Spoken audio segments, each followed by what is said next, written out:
على السلامة يا أستاذ. أنا بدري، لسه بدري. في طالب ثانوية عامة بيرجع زي دلوقتي؟ ضيعت كام ساعة بعد الدرس؟ اتفضل اتفضل، مش عايز أشوف وشك. والله ما أنت نافع، والله ما أنت نافع. يا جماعة كده احنا خلصنا نص المنهج. الامتحان إن شاء الله امتحان نص السنة يوم 5/1 هيبقى على الكيمستري يا جماعة إن شاء الله بإذن الله هيبقى يوم احنا كده خلصنا فرعين في الماث، فبالتالي هنعمل عليهم امتحان نص السنة. أي حد هيسقط في أي فرع منهم يعتبر نفسه مش معايا الترم التاني وهو كده. مش تيجي معانا ولا ايه يا ابني؟ لا ورايا مذاكرة يا ابني بطل كآبة يا ابني، تعالى معانا. انت تفضل طول حياتك تذاكر؟ هيفوتك قعدة رايقة. ماشي يا عم. انت حر. هو الواد ده على طول كده ما بيعملش حاجة في حياته غير انه بيذاكر بس. والله العظيم عارف بيفكرني بمين؟ بالواد بدر. عيل دحاح قوي. على طول وشه كان في وشه. على قد ما كنت حاطط عليك أمل، على قد ما كل حاجة ضاعت. أنا آسفة، إحنا مش هينفع نكمل مع بعض. طب ليه؟ أنا بحاول على فكرة. أنا ما بقتش فاهمة في إيه بجد.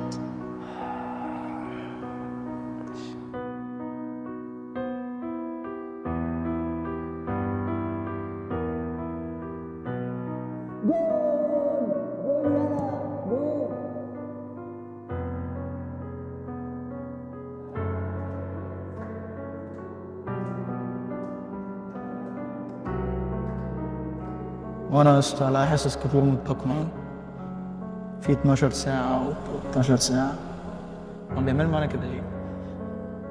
أنا كمان كنت بفكر أقسم السنة، بس معرفش أبويا هيوافق ولا لأ. ممكن لازم نقول له خلصت المذاكرة اللي عليك النهاردة؟ ولا أنا برضه؟ إيه يا أستاذ سيف؟ إيه الدرجات دي؟ درجاتك في كل المواد زي الزفت. رجوع متأخر، مفيش مذاكرة، مفيش أي حاجة. ده منظر مهندس؟ ده منظر واحد عايز يبقى مهندس؟ يا أخي رجوع متأخر وقرف وعدم مذاكرة وعدم تركيز. في إيه؟ كل اللي في البيت بيشتكوا منك.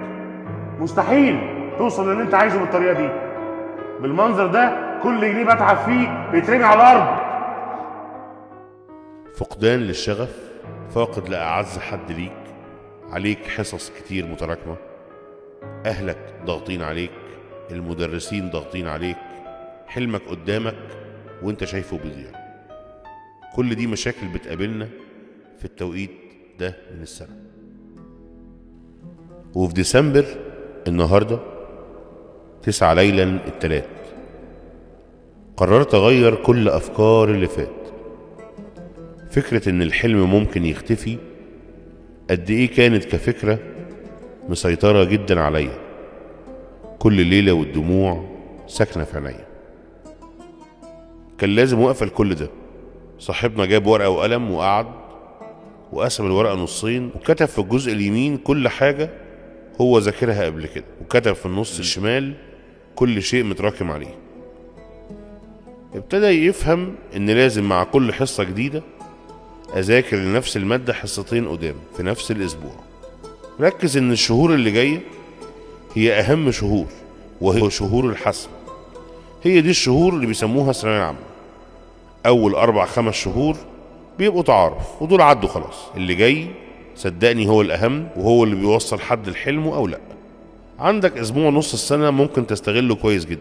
ممكن تقسم اليوم نصين، مثلا من 10 صباحا ل6 أو ل5 انت قاعد بتلم في القديم. معاك 7 أيام كل يوم تعمل ده، ومن 6 لغاية بالليل حضرتك مع أصحابك أو في الشارع أو بتتفسح أيا كان. حل كتير قوي في كل المواد العلمية. الزم نفسك كل يوم ب20 جملة لكل مادة علمية. اعرف ان وقت الجملة 3 دقايق، فبالتالي انت محتاج ساعة لكل مادة. اهلك هم اكتر ناس خايفين عليك.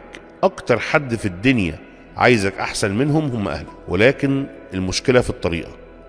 وانت ذكي كفاية انك تفهم ان الطريقة دي طريقة خوف، ولكن ممكن تبقى مش شبه الجيل ده او مش على دماغ الجيل ده. فبالتالي ان انا اقول اللي قدامي والله ما انت نافع، او ابقى قابلني لو حققت حلمك، او يا فاشل، او ايا كان من الكلمات دي، ده مش معناه ان انا مش خايف عليه. وانت خليك ذكي كفاية الكلام ده ما يعطلكش. اثبت لهم ان انت شغال بالدرجات، كل ما درجتك تزيد امتحان عن امتحان صدقني هتبقى بتثبت لهم عملي الكلام ده. الصاحب مهم جدا يا جماعة، وجملة الصاحب ساحب جملة صحيحة جدا. صاحبك ممكن يحبطك، وممكن تيجي تشتكي له من مادة يشتكي لك من 3 مواد. صاحب الفترة اللي جاية اللي يقول لك لا انا ذاكرت الجزء ده وخلصته حتى لو 60-70%، اقعد وهتخلصه، وتدور وراه تلاقيه مخلصوش ولا حاجة. هو بيقول لك كده عشان يشجعك. تقسيم السنة فكرة مش وقتها دلوقتي خالص. تقسيم السنة شيء ممكن نفكر فيه متأخر ولو ظهرت ظروف معينة، لكن دلوقتي افكر في التحدي وان انا اقدر جدا وان الوقت كفاية جدا. فكرة الارتباط في السن ده يا جماعة، انا مش بقول لك ما ترتبطش، لكن اقدر اقول لك ان انت مش حمل مواضيع جديدة تفتحها على نفسك. اي كلمة هتجيلك في الموضوع ده هتأثر عليك وعلى وقتك وهتاخد من تفكيرك، وبالتالي لو نقدر نجنب الموضوع ده خالص دلوقتي. انا عندي هدف وطاقتي على قد الهدف ده، وهدفي هو ان انا اوصل للكلية اللي نفسي فيها وافرح اهلي، وبالتالي تركيزي هيبقى في الهدف ده. زي ما انت عندي في الحياة خليك عندي كمان في الدراسة. اعند، اشتغل. لو انت 0% في اي مادة تقدر دلوقتي تحصل زمايلك، بس لو حطيت تارجت لنفسك وابتديت.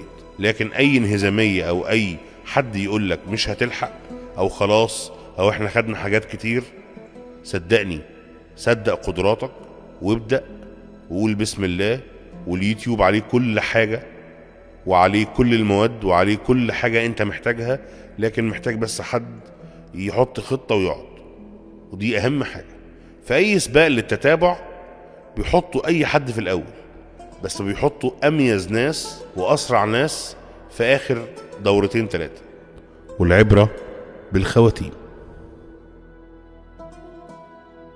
كل اللي احنا قلناه ده يا جماعة مطلوب منك تعمله وبحذافيره، لكن اهم منه توفيق ربنا، وتوفيق ربنا مش هيجي غير لما نقرب منه وندعي له. انا عايز اقولك انت مش عارف قد ايه الدعاء ليه تأثير على تغيير القدر. ممكن ربنا يبقى كاتب لك كلية ومع الدعاء تتغير الكلية دي وتبقى زي ما انت عايز. ادعي كل يوم ربنا يوفقنا، وقرب من ربنا بالصلاة، وركز في علاقتك بربنا. توفيق ربنا من غيره مفيش حاجة هتحصل، لان زي ما قلت لك العبرة بالخواتيم.